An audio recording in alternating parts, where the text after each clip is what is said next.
E aí, tá gostando dos relatos? Então o que você acha de deixar um like aí no vídeo, hein? Gosta dos relatos? Deixa o seu like, mesmo que seja nos cortes.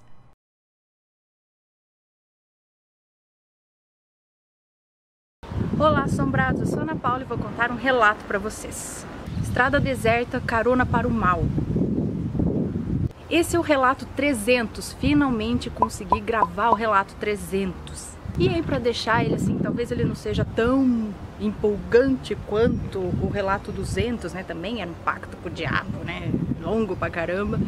Mas eu vim até um cemitério aqui para ambientar a história para vocês. Eu estou falando um pouquinho baixo porque, né, dá um pouco de vergonha, embora pareça que não tenha ninguém em volta, tá cheio de gente.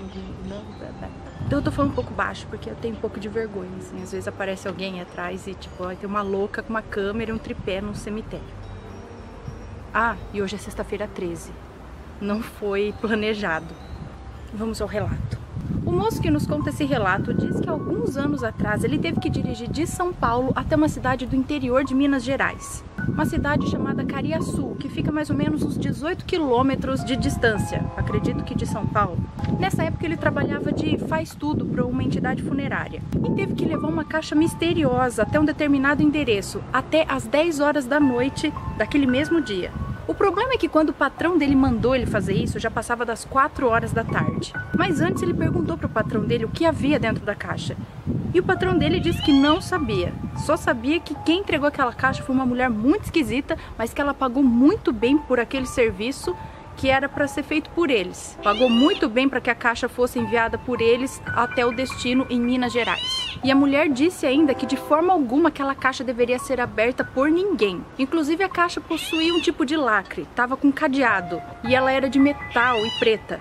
Ele disse que até chegou a pensar, por que essa mulher simplesmente não colocou essa caixa e enviou pelo correio? Mas o chefe dele, sabendo que ele ia questionar isso, ofereceu a ele R$1.000 para fazer essa viagem. Por R$1.000 ele não tinha desculpa nenhuma para não ir. É um bom dinheiro. Pensa bem, R$1.000 para entregar uma caixa? Tranquilo. Será? Então não deu tempo dele fazer nada. De lá mesmo ele ligou para casa dele e avisou a esposa o que ele ia fazer, que ele ia ter que viajar, pé na estrada, e foi levar a tal caixa. A noite estava chegando e ele já estava bem cansado, porque afinal ele já tinha trabalhado o dia inteiro. Mas essa hora extra ia valer a pena. Pelo menos era o que ele achava. Quando ele já tinha rodado uns 100 quilômetros mais ou menos, surgiu um velhinho na beira da estrada pedindo carona. Como era um velhinho, um idoso, ele nem pensou duas vezes e parou o carro. Pra onde o senhor tá indo? E o senhorzinho... Até aqui o trem passa em todos os lugares de Rio Preto. É um trem fantasma. Então o senhorzinho respondeu que ia para Belo Horizonte. E aí o moço que nos conta esse relato disse que não era bem para lá que ele estava indo, mas que ele daria carona e deixaria o senhorzinho um pouco mais adiante. E o senhorzinho disse que não havia problema, entrou no carro. Já era umas 7 horas da noite, mais ou menos, e ele perguntou para o senhor, que se chamava Almiro, se ele conhecia o endereço onde ele ia entregar essa caixa. E o seu Almiro disse que conhecia um atalho para esse lugar. Como diz minha avó, quem procura atalho, procura trabalho. E meus amigos, se ele soubesse o que estaria por vir, ele jamais teria dado carona para aquele senhor, para aquela pessoa. Quando o senhor Almiro começou a guiá-lo pelas quebradas, pelo meio daquela mata, ele percebeu que depois de algum tempo ele jamais conseguiria voltar sozinho daquele lugar. E ele disse isso para aquele senhor, e o senhorzinho, com um sorriso sarcástico, disse para ele que ele nem ia mais voltar, que não deveria se preocupar com isso. Hã? Ele parou o carro na hora e mandou o velho descer. E foi nesse momento que ele percebeu que havia chegado em seu destino, que era um cemitério. E sem que ele tivesse comentado a respeito da caixa que estava no porta-malas, o senhorzinho disse: "Você tem algo para mim?" Ele disse que ficou pasmo, porque ele não tem ideia de como aquele senhor sabia sobre a caixa. Meio assustado, ele pegou o celular, mas não tinha sinal ali naquele lugar, o celular. E nesse momento, o velhinho pegou ele pelo braço e disse que era para entregar a caixa. E ele disse que tem que admitir que o lugar era assustador e ele ficou com vontade de agredir aquele velho. Mas ele se segurou e apenas empurrou o seu Almiro. Porém, nesse empurrão, o velho caiu no chão e correu para dentro do cemitério, que parecia deserto. Ele se aproximou então do portão do cemitério e percebeu que realmente não havia ninguém naquele lugar. Além disso, ele começou a ouvir alguns barulhos muito estranhos que vinham lá de dentro. Aí sim ele começou a ficar bem assustado. Então ele foi até o porta-malas, catou aquela maldita caixa e atirou contra a entrada do cemitério, num portão de estaca que já parecia que estava apodrecendo, por onde inclusive o velho passou. E meus amigos, acreditem se quiser, mas no momento em que a caixa bateu no portão, estourou o lacre e a caixa abriu, revelando o que havia dentro dela, e era um crânio humano. Aí ele falou que foi a gota d'água, ele entrou para dentro do carro e cantou pneu. E diz que até hoje, quando ele lembra desse desespero dele para sair daquele lugar, ele sente muita angústia. E ele diz que não sabe como ele conseguiu, mas cerca de uns 40 minutos depois, ele acabou encontrando a estrada novamente e acelerou aquele carro mais rápido que ele pôde, para sair logo dali, para longe dali. Bom, ele foi para casa com o carro da funerária mesmo. E no dia seguinte, logo que amanheceu, mesmo sem ter conseguido dormir nada durante a noite, ele já foi entregar o carro da funerária e conversar com o chefe dele, decidido de que ia pedir demissão daquele emprego. Nunca mais queria trabalhar em funerária. E assim que ele estacionou o carro em frente à funerária e ia saindo do carro, ele tomou um baita de um susto, outro susto, com uma mulher de preto que estava na frente da funerária e logo foi indo até ele. E ela perguntou direto, assim, sem ao menos se apresentar, perguntou se ele entregou. Mas ele nem olhou direito para aquela mulher, que parecia que tinha uma aparência de pessoa perturbada. E logo entrou para falar com o chefe dele. E contou tudo pro chefe dele, o que havia acontecido, e que disse que ele não queria nem dinheiro nenhum mais e que ele não trabalharia mais ali em funerária nenhuma. Pelo jeito ele armou até um barraco lá, porque disse que eles iam até chamar a polícia. Mas que a mulher nesse momento sumiu, não tinha mais mulher nenhuma lá.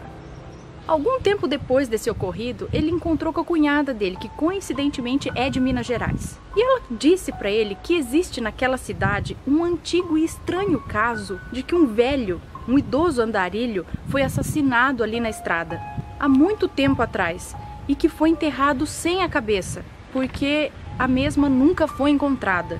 Ele diz que não sabe se tudo isso foi uma grande coincidência, mas que foi uma experiência muito assustadora para ele, isso foi, e ele nunca vai esquecer disso na vida dele. Mas ele não termina aqui, e diz que precisa relatar os acontecimentos que aconteceram depois disso, depois que ele saiu da funerária.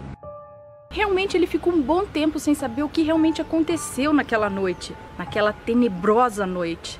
Tudo era muito estranho e nada ia se encaixar mesmo, a menos que ele voltasse ao local do acontecido, que ele se informasse melhor, que ele investigasse o caso. Quase um ano depois, e coincidentemente no mês das bruxas, em outubro, ele tomou a decisão de que iria atrás de uma resposta para aquele ocorrido naquele cemitério. Disse ainda que se fosse por curiosidade, ele jamais faria isso, mas não é o caso. O problema é que ele nunca mais tinha conseguido dormir novamente. Nunca mais ele dormiu bem depois daquela noite. E sempre acordava no meio da madrugada, mais especificamente às 3 da manhã. Ele acordava sempre no meio de um pesadelo, onde ele corria sozinho por uma estrada deserta em direção a um cemitério. E na hora de entrar no cemitério surgiam espectros fantasmagóricos e assustadores, impediam a entrada dele, o arrastavam para longe daquele cemitério, enquanto uma voz distante citava o nome dele pedindo socorro. E essa voz era um pedido de agonia e dor. E às 3 da manhã ele acordava suando frio e ainda ouvindo ao longe aquela voz, a mesma do pesadelo. Ele chegou até a visitar um padre para perguntar sobre essas coisas e o padre falou para ele, explicou sobre purgatório, espíritos, etc e tal. Acontece que ele se cansou desses pesadelos e explicou tudo para a esposa dele, que também já estava ficando assustada com o que estava acontecendo com ele. E disse que ia pegar o carro, dirigir até aquele cemitério e descobrir o que realmente estava acontecendo.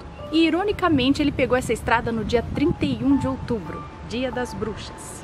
E chovia muito aquela tarde, tanto que ele teve que reduzir a velocidade para uns 80 km por hora. E ele nem lembrava direito o caminho, mas disse que estava disposto a fazer o que fosse necessário para encontrar aquele cemitério de novo.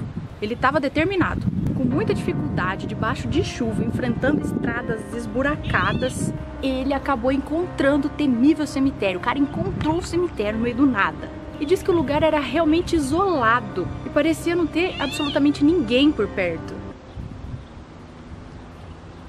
Estava aparentemente abandonado. Então ele entrou e começou a andar por lá. E como era previsto, o celular dele não dava nenhum sinal ali. Então ele, andando por entre os túmulos, começou a observar os detalhes sobre os falecidos. E observou que não havia ali nenhum morto recente. Que a sepultura mais nova que ele viu ali datava de 1896. Que? era um cemitério do que, sei lá, tá ali por 896, será que você viu certo? É muito tempo pra se manter um cemitério assim, sem enterrar mais ninguém.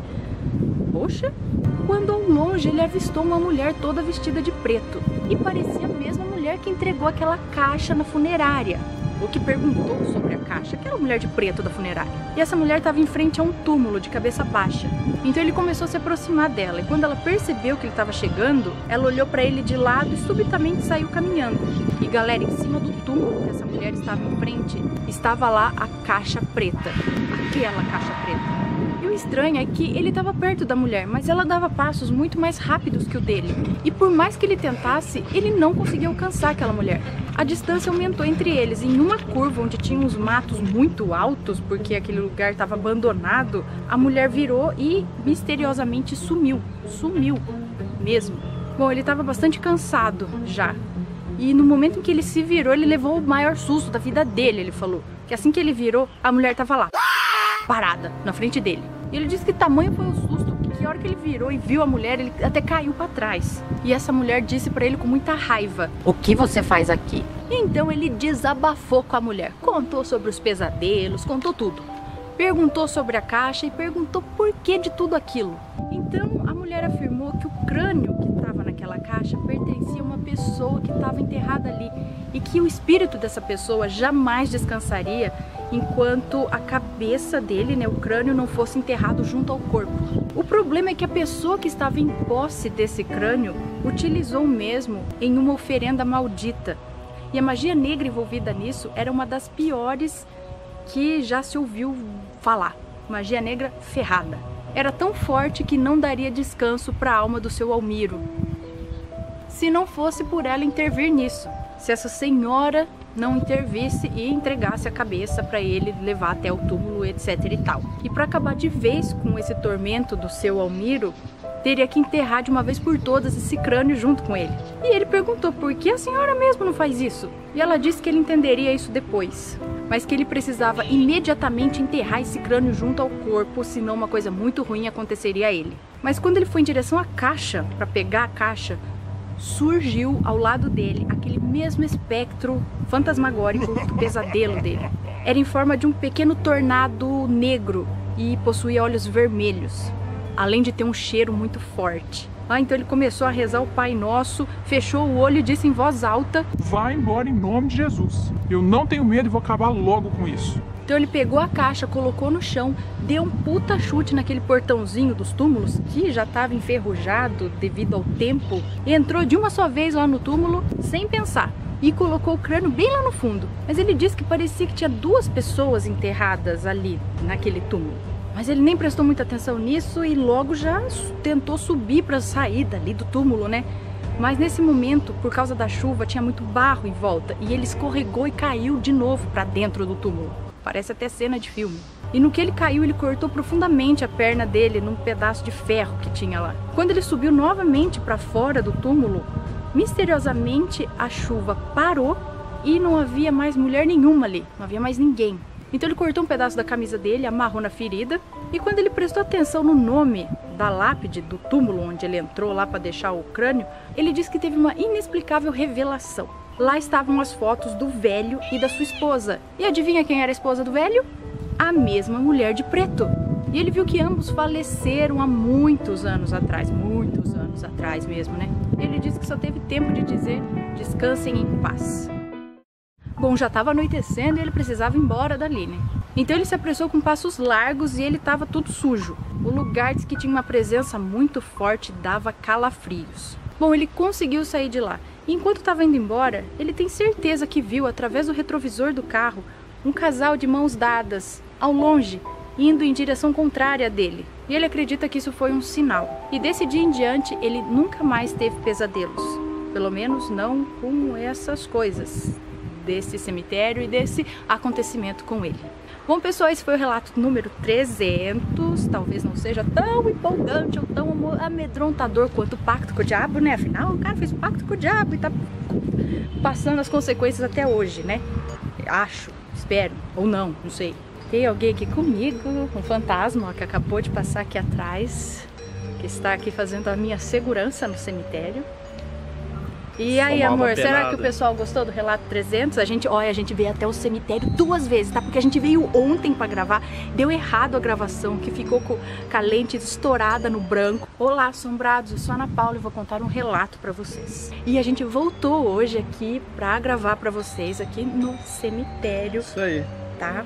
Sexta-feira 13, não foi, como eu disse, não foi planejado isso.